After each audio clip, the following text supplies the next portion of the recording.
Muchas gracias, señor presidente. En primer lugar, un saludo a la señora ministra, a los honorables senadores y senadoras aquí presentes, al país. Empiezo por decir que llevamos 25 años de vigencia de la nueva Constitución Política de Colombia y 2 planes decenales de educación, próximo el segundo a culminar. Y sin embargo, el sistema educativo colombiano ni tiene la cobertura ni la calidad esperada.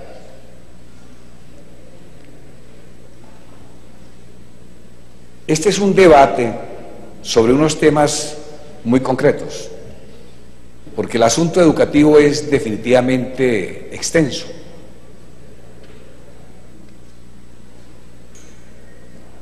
Y digamos que estamos inmersos en una crisis, porque se cambió el rol del Estado.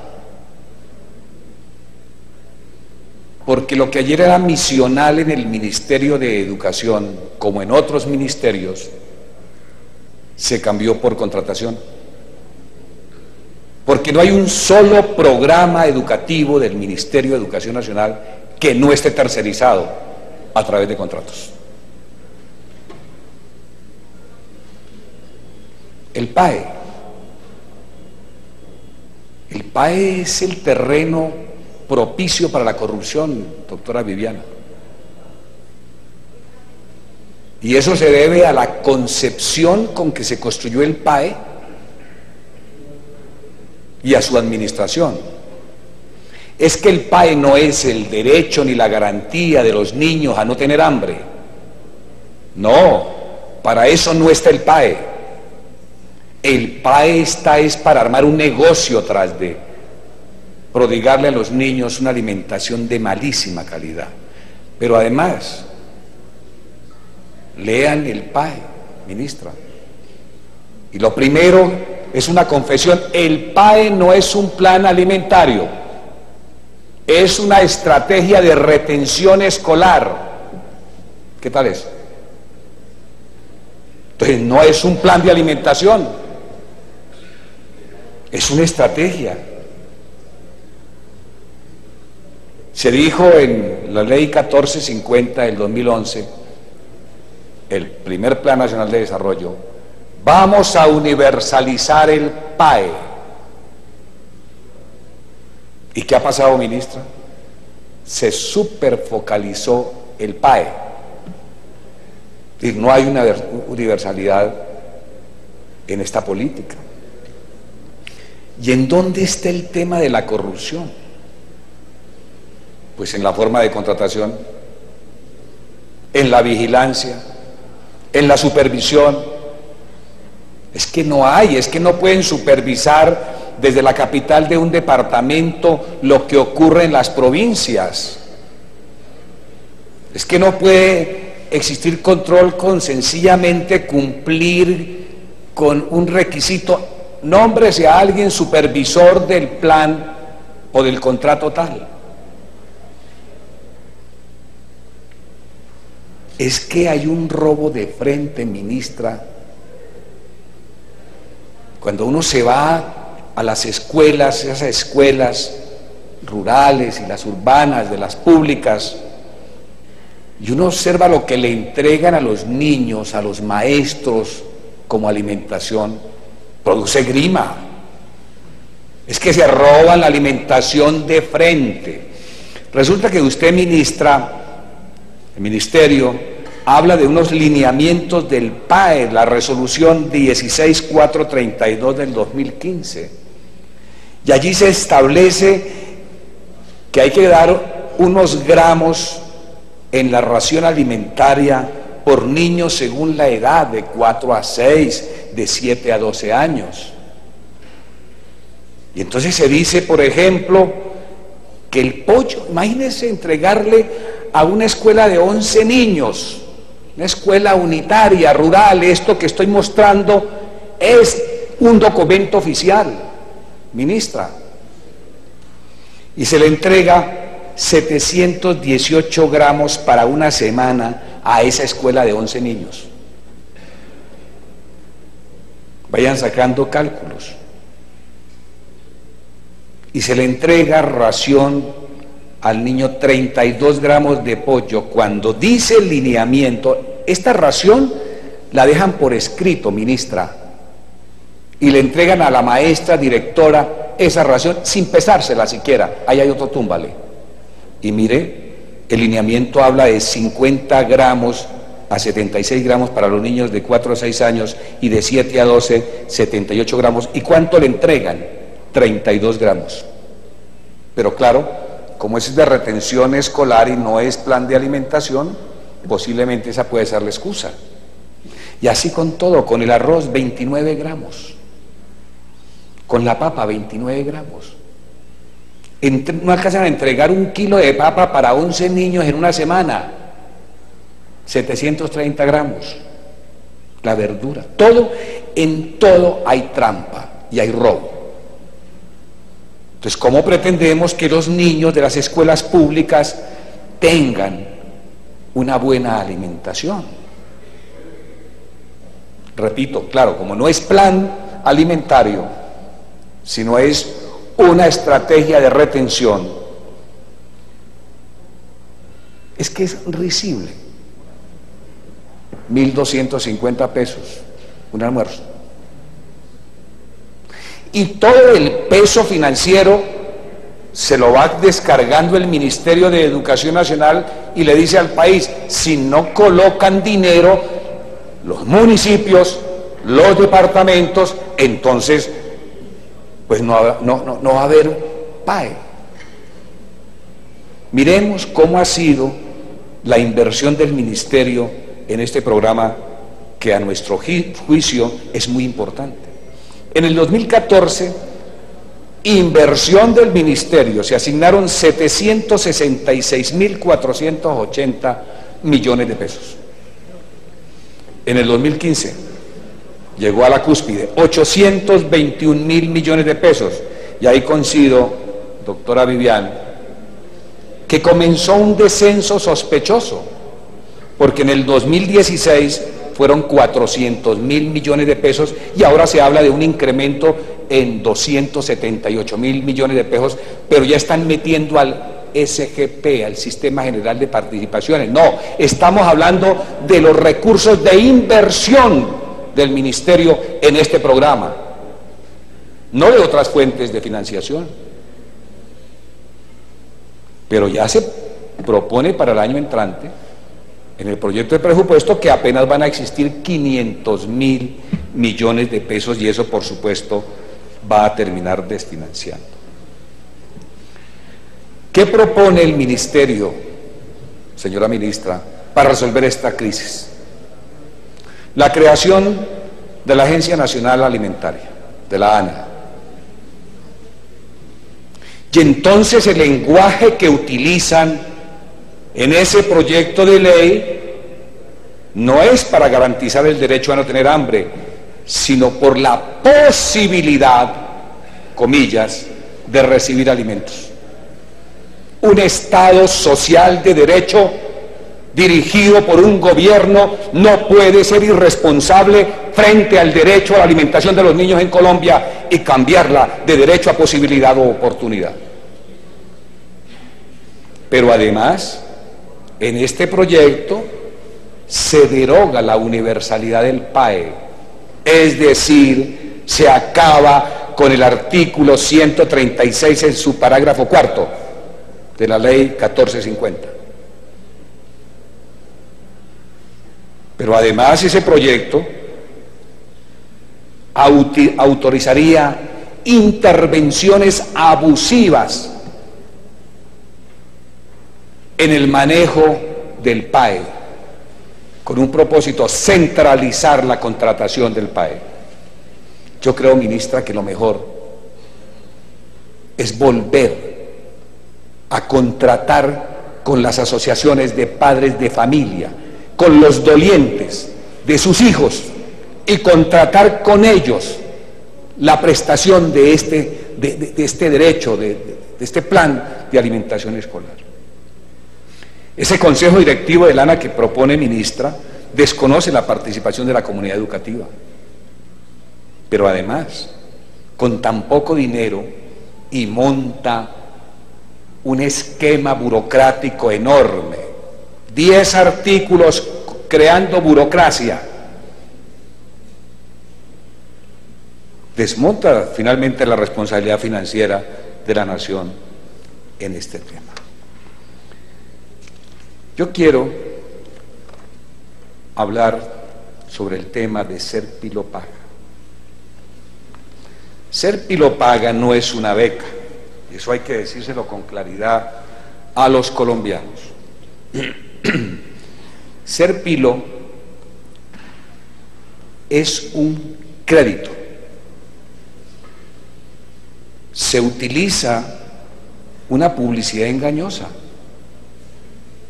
Miles de familias, 22.000 familias en Colombia, han acudido a este crédito con una ilusión: la condonación del capital prestado. Pero a la gente hay que decirle, hay unos requisitos de ingreso para acceder a ese crédito. 1, ser inteligente, ser juicioso, 318 o superior puntos en la prueba Saber 11. Pero además está registrado en el CISBEN, en estrato 1, 2 y 3, con unos puntajes que ha planteado el Ministerio de Educación. Y además, ser admitido en una de las 37 instituciones de educación superior. Pero miren cuáles son los requisitos para que les condonen el crédito. Que los resultados de las pruebas Saber de ese estudiante estén ubicados en el decil superior de la respectiva área. Si está por debajo del decil superior, no es objeto de la condonación. Y haber terminado el programa educativo en el tiempo establecido. Es decir, que si por alguna situación no termina su programa o adquiere el título en el tiempo establecido, tampoco será objeto. Claro, allí se habla del aplazamiento hasta 2 semestres, etcétera, etcétera. Pero en realidad, si no se cumple el tiempo establecido para cursar en los 10 semestres, 8 semestres, existe esa dificultad para acceder a la condonación. Pero ¿de qué se trata el asunto? ¿De qué se trata ser pilopaga? Este cuadro que muestro nos da la radiografía de lo que ha sido ser pilopago en los 2 últimos años. La primera columna estaría la universidad pública, la universidad privada en el centro y un total al final. Observen la primera columna. En el 2015 hubo 1.510 jóvenes en la universidad pública y en el 2016 2.054, es decir, un total de 3.564 estudiantes en la pública. ¿Cuánto le desembolsaron a las universidades públicas por esos 3.564 estudiantes? 3.659 millones de pesos. Si ustedes hacen una relación, fácilmente se darán cuenta que no alcanza, bueno, que redondea a 1 millón de pesos el crédito promedio por estudiante que va a la universidad pública en el programa Ser Pilopaga. Pero ahora observen el otro cuadro, el de la universidad privada. Son 8.049 estudiantes en el 2015 y 10.534 para un total de 18.583 estudiantes. Pero ahora observen lo que le giraron a las universidades privadas: 220.427 millones de pesos. Entonces aquí aparecen dos contrasentidos, uno de administración y otro de negocios. El de negocios: ¿cómo así que a 22.000 familias que supuestamente son pobres del Sisbén 1, 2 y 3 les prestan, les hacen unos créditos de 150, 100 millones de pesos? Si hoy tenemos un problema serio con los créditos educativos de 40, 50 millones de pesos, porque el ICETEX tramposamente le capitaliza los intereses en el periodo de desembolso a los estudiantes, le suman el capital, o al capital le suman los intereses en ese periodo de desembolso, en el periodo de gracia, todo se lo suman y se lo vuelven capital, y después se lo distribuyen con intereses también en la etapa de amortización, y eso tiene quebradas a miles de familias colombianas, la manera como el ICETEX hoy le mete la mano en el bolsillo de los colombianos. Y entonces decimos aquí, entonces es un contrasentido, porque si se le presta a los sectores más pobres para ir a la universidad, la pregunta es si su capacidad de pago les permite responder por estos créditos. Aquí en el fondo, señores parlamentarios, lo que está en debate es si la educación debe ser gratuita. Es que la educación es un derecho y no una mercancía. Es que se consiguen los créditos para comprar la nevera, para comprar mercancía, pero ahora ser pilopaga es un crédito para comprar la mercancía de la educación.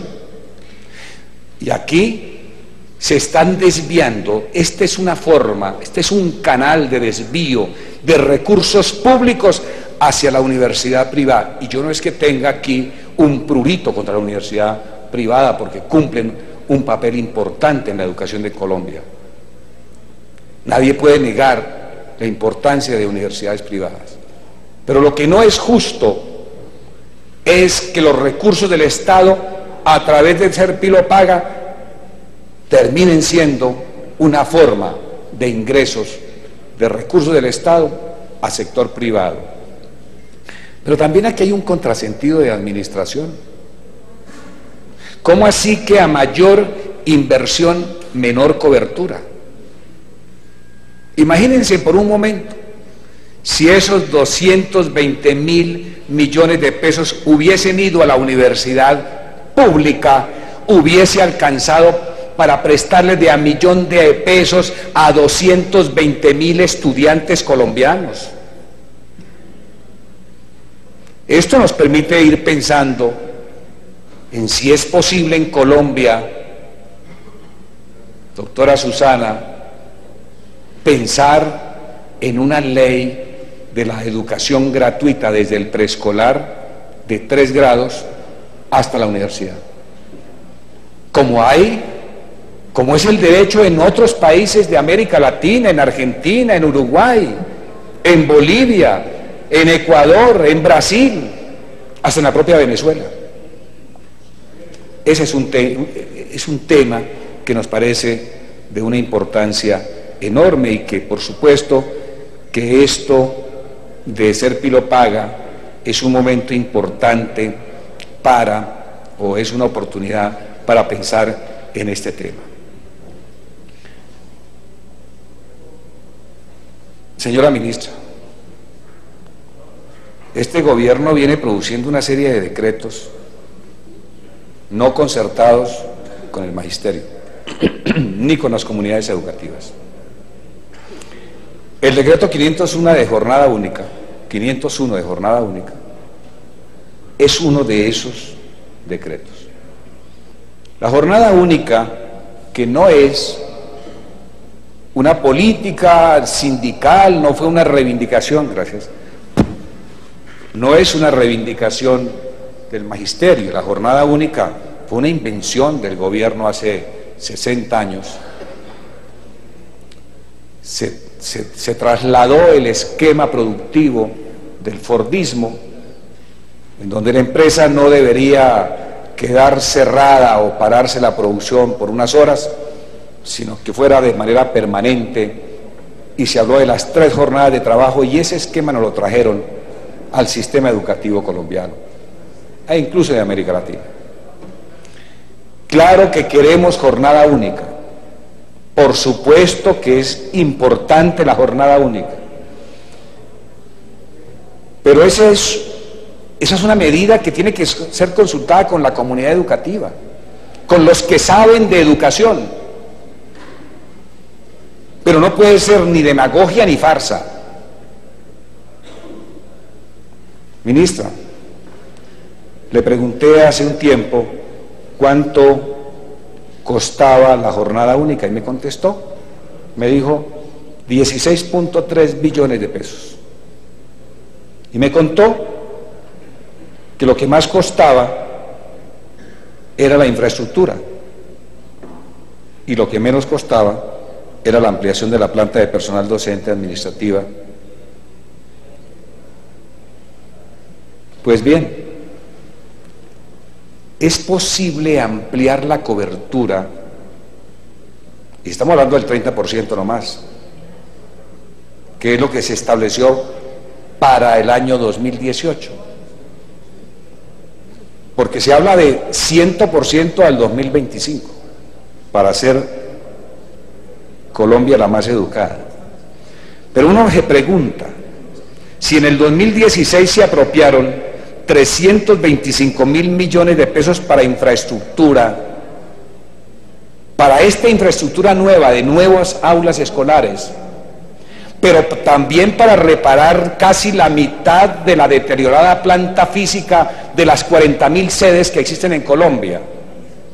Claro, nos han dicho, porque ahora van a utilizar la figura del APP, de las asociaciones público-privadas, para que un particular ponga un capital, pero lo que no nos han contado es cómo le van a pagar a ese particular la inversión que él hace en la infraestructura educativa. ¿Acaso más concesiones, más colegios en concesión? ¿Qué va a pasar? Y para el 2017 se tienen previstos 403.000 millones de pesos, y sinceramente creemos, ministra, que con eso no se va a resolver los problemas de la infraestructura para darle salida a la jornada única. Pero en cambio sí, a nombre, ministra, de esta necesidad nacional de la jornada única, se pretende incrementar la jornada laboral del magisterio colombiano. A nombre de la jornada única, se da por terminada la autonomía institucional de las escuelas y colegios de Colombia, porque así lo dice la ley o el decreto, que a nombre de la autonomía prevista en el artículo 77 de la ley 115, se impone y se ordena cambiar los PEI, el currículo y el plan de estudios, los proyectos pedagógicos, es decir, todo. A nombre de la jornada única, se crea un concurso de méritos para el nombramiento de maestros docentes de jornada única, seguramente para que acepten como jornada de trabajo ese incremento del 50, 40 y 33%, dependiendo del nivel donde labore el maestro. A nombre de la jornada única, se pretende legitimar algo que golpea la calidad de la educación, y es el tamaño de la clase. No es lo mismo educar a un grupo como en la OCDE de 16 niños por curso a 45, 40 o 50 niños. No podemos pensar entonces que vía jornada única le metan un contrabando al sistema educativo colombiano. Pero además se establece que la responsabilidad financiera para la ampliación de la infraestructura queda en los hombros de los entes territoriales cercanos. Un minuto para el senador para que termine, por favor. Quiero decir esto para finalizar, señora ministra.